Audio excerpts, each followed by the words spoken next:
नमस्कार दोस्तों, फिर से स्वागत है हमारे चैनल में। और आज हम पढ़ने वाले हैं हिंदी की एक सुप्रसिद्ध कविता जिसका नाम है दोपहरी।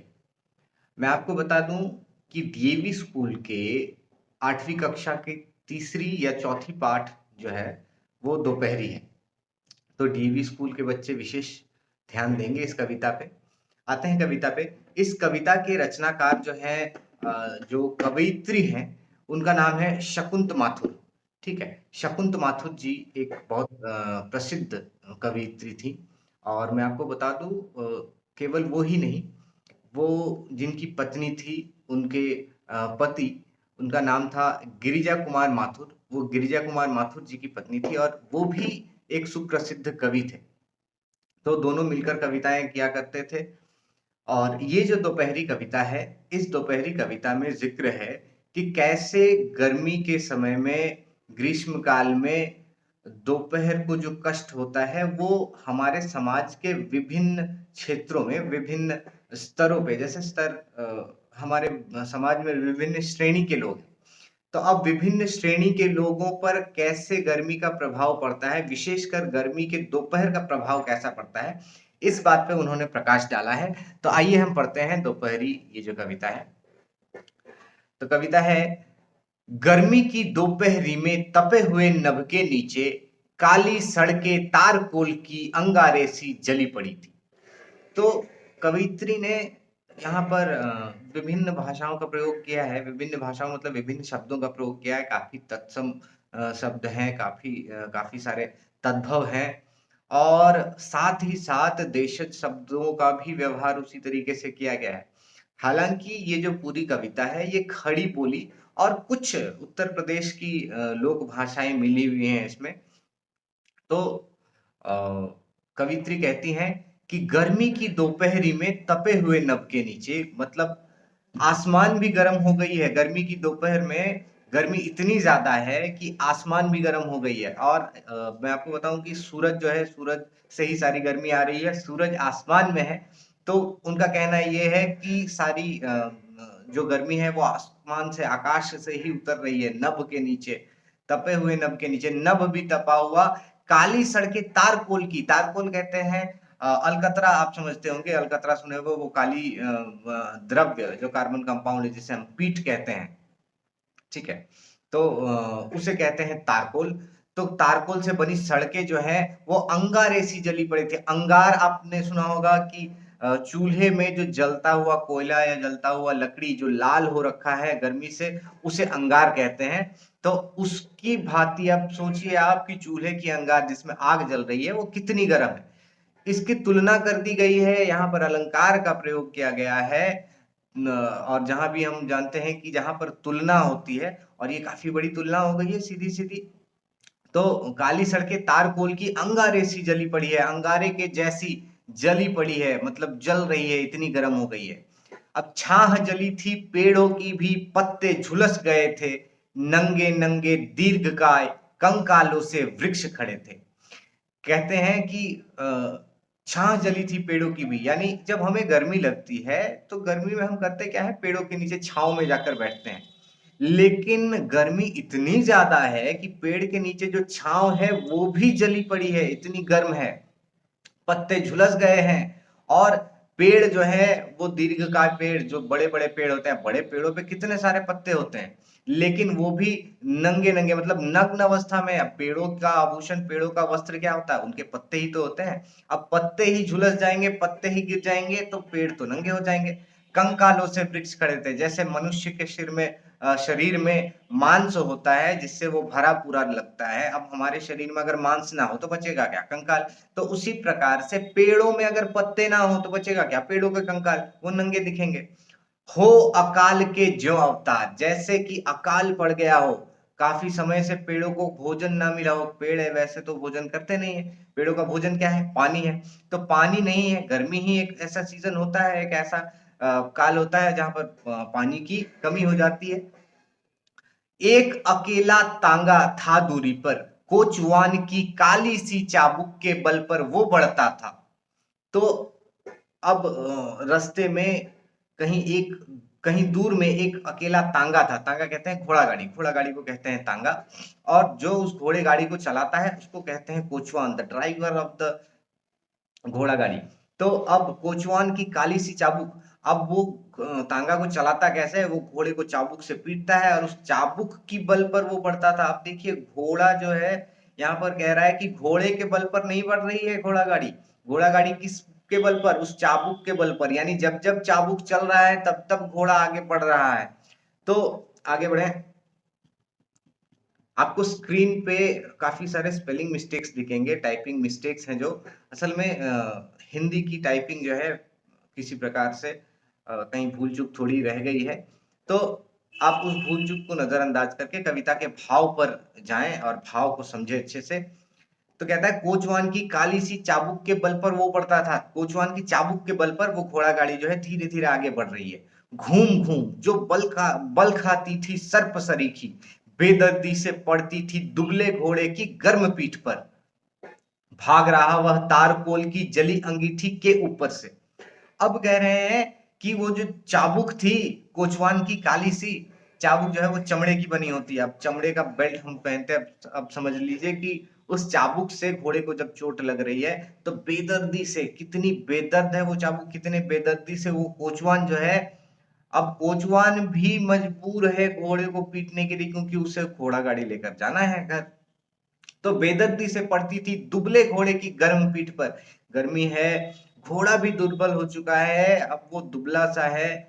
अब उसमें इतनी शक्ति कहाँ की वो टांगे को खींच पाए, लेकिन शक्ति कहाँ से निकल रही है? जब चाबुक पड़ रही है, चाबुक की मार पड़ रही है, तब वो मजबूरी में पूरे टांगे को खींच कर आगे ले जा रहा है। और गर्मी इतनी ज्यादा है कि घोड़े की पीठ भी गर्म हो चुकी है।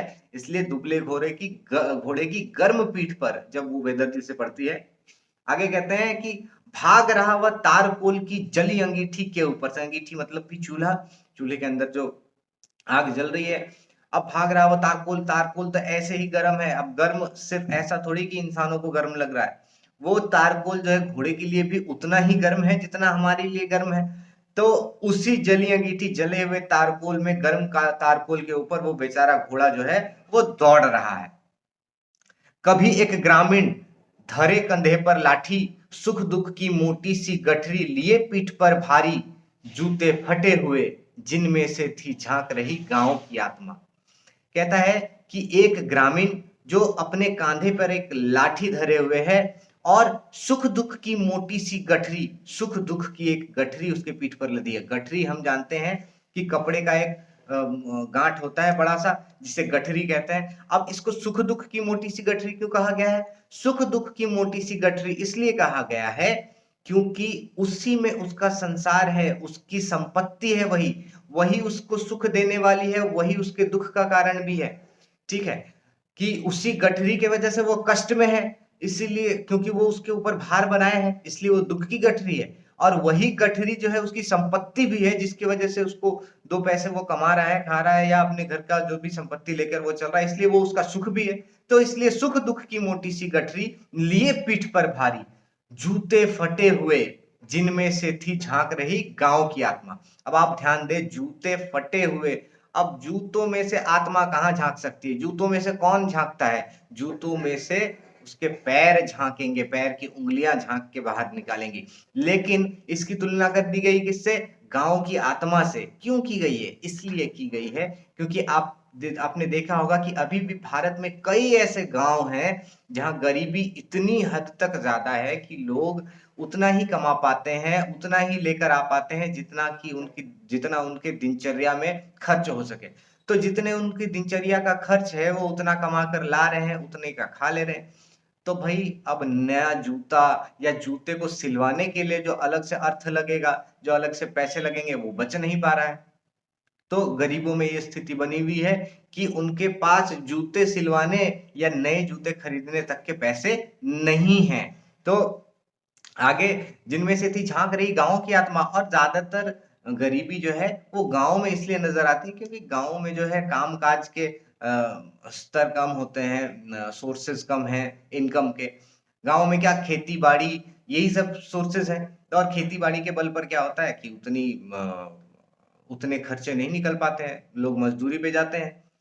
आगे, जिंदा रहने के कठिन जतन में पांव बढ़ाए आगे जाता, लेकिन इतनी गरीबी के बावजूद जीवित तो रहना है, जिंदा तो रहना है। तो क्या करता है कि पांव बढ़ाए आगे जाता, वो जीवित रहना है। अब अगर गर्मी में वहां रुक गया तो वहीं पड़े पड़े मर जाएगा, और अगर घर ना गया तो घर के लोग भूखे मर जाएंगे। तो जिंदा रहने के कठिन जतन में खुद भी जिंदा रहना है, संसार को भी जिंदा रखना है। संसार मतलब अपना कुटुंब जो है, अपना परिवार जो है, सबको जिंदा रखना है। इसलिए सबको जिंदा रखने की जतन में, कोशिश में वो पांव बढ़ाए आगे जाता, धीरे धीरे पांव बढ़ा रहा है और आगे जा रहा है। फिर कहते हैं कि घर की खपरेलों के नीचे चिड़िए भी दो चार चोंच खोल उड़ती छिपती थी, खुले हुए आंगन में फैली कड़ी धूप से। अब कह रहा है घर की खपरेलो, खपरेलो समझते हैं, जो झोपड़ियां होती है ना, झोपड़ियां जो यूं झोपड़ियां होती है, या फिर घरों में हमारा क्या होता है कि खिड़की के ऊपर जो छाजे बने होते हैं, सरजे बने होते हैं, तो उसके नीचे ना थोड़ी सी छांव होती है। और जो चिड़िया है, वो चिड़िया गर्मी से परेशान है, बेहाल है। अब देखो, हम भी जब गर्मी से परेशान होते हैं तो हमारे भी मुंह खुल जाते हैं, हम हाफने लगते हैं, मुंह से सांस लेते हैं, मुंह से सांस लेते ज्यादा हवा अंदर लेते हैं तो थोड़ी ठंड पड़ती है हमारे शरीर में भी। तो चिड़िया भी जो है, वो दो चार चिड़िया हैं जो क्या चोंच खोलकर उड़ती छिपती थी। कहाँ छिपती थी? उन खपरेलों के नीचे, घर के साइड में जो खपरेले हैं, या जो आपने झोपड़ियों में देखे होंगे, जो ऐसे छत निकलती हैं और दीवारों के पास जो छत थोड़ी सी और बाहर निकली हुई रहती है, उसके नीचे थोड़ी सी छांव रहती है। तो वहां पर उनके छिपने की बात की जा रही है। खुले हुए आंगन में फैली कड़ी धूप से, किन से छुप रही है? अब खुला हुआ आंगन आज के जमाने में क्या है कि खुला हुआ आंगन बहुत कम मिलता है। अभी तो लोग अपार्टमेंट्स में, फ्लैट्स में रहते हैं। पहले जब घरों में आंगन होते थे, बड़े बड़े आंगन होते थे, आंगन में धूप आती थी। और जाहिर सी बात है, जब गर्मी का समय है तो यही धूप काफी कड़ी और काफी तेज आएगी। तो उसी कड़ी धूप में जो पूरे आंगन में फैली हुई है, अब कड़ी धूप में तो चिड़िया उड़ेंगी नहीं, तो वो कहाँ जाकर छिपेंगी? उन्हीं खपरेलों में जाकर छुप रही है। आगे, बड़े घरों के श्वान पालतू। अब देखिए, अभी तक तुलना किनकी हो रही थी, किनके बारे में चर्चा हो रही थी? अभी तक चर्चा हो रही थी गरीबों के बारे में, गांव के लोगों के बारे में। अब चर्चा हो रही है बड़े घरों की। अब दोपहर, ये जो गर्मी की दोपहर है, ये बड़े घरों के लोगों पर क्या असर डालती है, उनको कैसा फील होता है? आगे बढ़ते हैं। बड़े घरों के श्वान पालतू बाथरूम में पानी की हल्की ठंडक में नैन मूंद कर लेट गए थे, कोई बाहर नहीं निकलता, सांझ समय तक थप्पड़ खाने गर्म हवा के। अब कह रहा है कि बड़े घरों के श्वान पालतू, श्वान मतलब कुत्ते। अब देखो, एक तरफ गरीब लोगों की चर्चा हो रही है, मतलब इंसानों की चर्चा हो रही है, जो गरीब हैं, गरीब श्रेणी के लोग हैं, उनमें से इंसानों की चर्चा हो रही है। और जो अमीर हैं, बड़े घरों वाले हैं, उनके कुत्तों की चर्चा हो रही है। मतलब किनकी तुलना किन से हो रही है? लोगों की तुलना जानवरों से हो रही है, कि जानवर भी सुख में है और इंसान भी दुख में है। जानवर बड़े घरों में है इसलिए सुख में है, और इंसान गरीब है इसलिए दुख में है। ठीक है, कहते हैं कि बाथरूम के पानी की हल्की ठंडक में। अब बाथरूम है, श्वान जो है, कुत्ते जो बड़े घरों में, पहले पहले के जमाना अलग था, जो बड़े बड़े घरों में रईसों के पास कुत्ते पाले जाते थे, उनके पास सफिशिएंट होता था, पर्याप्त होता था कि वो खुद भी खाएं, कुत्तों को भी खिलाएं। और गरीबों के पास अपने ही भोजन के लिए पर्याप्त नहीं होता है, तो वो श्वान कैसे पाल सकते हैं? तो कहता है कि बाथरूम में पानी की हल्की ठंडक में नैन मूंद कर लेट गए थे, मतलब आंखों को मूंद कर बड़े आराम से। वो अमूल या लक्स कोजी कुछ है ना, बड़े आराम से, ठीक उसी तरह बड़े आराम से जो है कुत्ते, वो बाथरूम में जो ठंडक है, पानी हर समय बहता है और उसके ठंडक में जो है वो कुत्ते लेट गए हैं। कोई बाहर नहीं निकलता सांझ समय तक। कब तक बाहर नहीं निकलता? सांझ समय तक, जब तक सूरज न डूब जाए। सूरज जब तक है, सूरज की गर्मी जब तक आती रहेगी, तब तक कोई अपने घरों से नहीं निकलता। एसी लगे हुए हैं घरों में, पंखे लगे हुए हैं, क्यों निकलेगा कोई? सुख को छोड़कर दुख की तरफ कौन जाता है? तो सांझ समय तक, शाम के समय तक कोई घर से बाहर नहीं निकलता। क्यों नहीं निकलता? थप्पड़ खाने गर्म हवा के। तो शाम के, सांझ के समय तक क्या होता है, गर्म हवाएं बहती रहती हैं, जिसको लू कहते हैं। ठीक है, तो लू चलती रहती है। अब गर्म हवाएं हैं, गर्म हवाएं, हवा में जो है चमड़ा, हमारा जो त्वचा है, त्वचा झुलस जाती है। तो अब झुलसा हुआ त्वचा किसे पसंद है? क्यों अपने त्वचा को झुलसाने जाएंगे? तो कोई नहीं निकलता। संध्या की भी चहल पहल ओढ़े थी गहरे सूने रंग की चादर। अब देखिए, जाहिर सी बात है कि आप एक इंसान हो, आप बेड पर सोए हुए हो, अब आपने चादर ओढ़ ली, इंसान दिखेगा? नहीं दिखेगा। क्या दिखेगा? चादर दिखेगा। तो उसी तरह कह रहा है कि संध्या की भी चहल पहल। अब दोपहर तक तो गर्मी थी, कोई घर से बाहर नहीं निकल रहा था, शाम हो गया, सूरज डूब गया, अब क्या होता है, लोग घर से बाहर निकलते हैं। लेकिन अब इस समय में क्या हुआ कि इस समय ये जो संध्या की चहल पहल है, इसके ऊपर भी गहरे सूने रंग की चादर, रंग सूना नहीं होता है, क्या सूना हो जाएगा? सड़कें सूनी हो जाएंगी, जो बाहर का वातावरण है वो सूना हो जाएगा। उसके ऊपर क्या है, ये सूनापन का चादर, जैसे इंसान के ऊपर चादर उड़ा दो तो चादर दिखेगा, इंसान दिखेगा नहीं, तो वैसे ही इस चहल पहल के ऊपर जो है गहरे सूने रंग की चादर उड़ा दी गई है। तो सिर्फ क्या दिख रहा है? सूनापन दिख रहा है, कहीं चहल पहल नहीं दिख रही है। कब? गर्मी के मौसम में।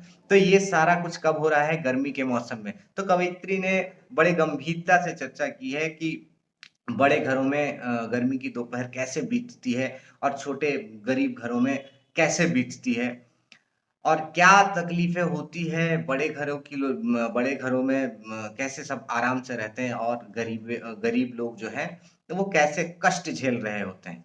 तो इतना ही था आज के इस कविता में। इस कविता में डीएवी के बच्चों के लिए विशेषकर कि इस कविता के जो प्रश्नोत्तर है वो अगले वीडियो में हम डिस्कस करेंगे। तब तक के लिए धन्यवाद।